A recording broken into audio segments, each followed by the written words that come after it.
इस एपिसोड में मैं आपको बताऊंगा कि आखिर एक्शंस लेना क्यों ज़रूरी है और लोग क्यों एक्शंस नहीं ले पाते हैं। इंग्लिश का एक वर्ड है जिसे हम फियर के नाम से जानते हैं और हिंदी में डर कहते हैं। ये शब्द दिखने में जितना छोटा है, इसका इफेक्ट उतना ही बड़ा है। एपिसोड के लास्ट में आप जानेंगे कि इससे बाहर कैसे निकला जाए। डर एक ऐसी चीज़ है, ये जिस इंसान के दिमाग में घुस जाता है वो इंसान बड़ी ही प्रॉब्लम में फंस जाता है। डर किसी भी चीज़ का हो, किसी काम का, किसी एग्ज़ाम का या फिर किसी इंसान का। कहानी से समझते हैं। एक लड़का होता है जिसका नाम जोसेफ था और उसकी उम्र 15 साल थी। प्रॉब्लम थी पानी की। उसे पानी से डर लगता था।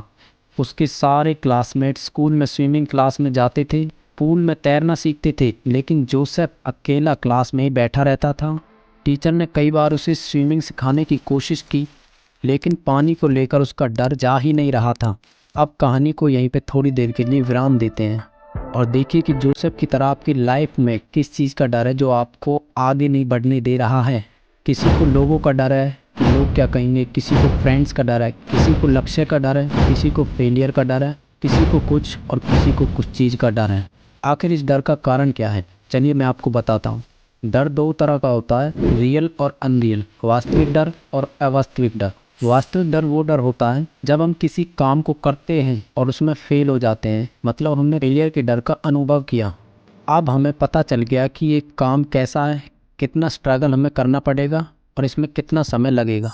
अवास्तविक डर वो डर होता है जब किसी भी काम को करने से पहले ही हम सोचते हैं कि ये नहीं हुआ तो ऐसा होगा, इतना जोखिम होगा, भले ही उसमें जोखिम ना के बराबर हो, लेकिन हमने अपने दिमाग में ये बात बिठा ली है कि बहुत स्ट्रगल करना पड़ेगा। अवास्तविक डर नेगेटिविटी को बढ़ावा देता है और पॉजिटिविटी को कम करता है। ये हमारे एक्शंस और हमारे इरादों को कमज़ोर बनाता है और इसका रिजल्ट फेलियर होता है।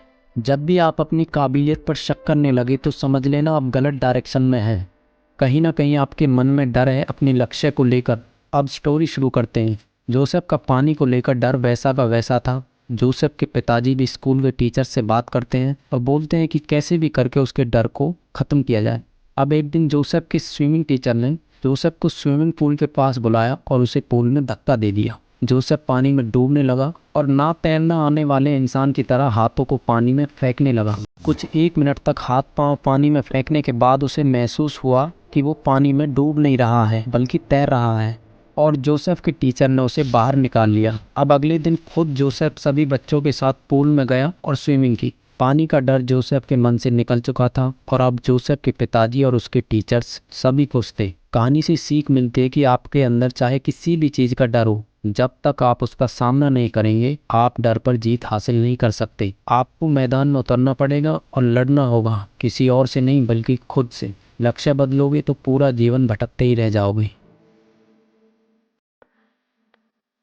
धीरे धीरे ही तू कदम बढ़ा तो सही, मंजिल मिले या ना मिले तू साहस दिखा तो सही। बदलेगा लक्ष्य तो कुछ भी नहीं पाएगा इस जहान में, अरे सितारे भी उन्हीं के चमकते हैं जो उड़ते हैं आसमान में।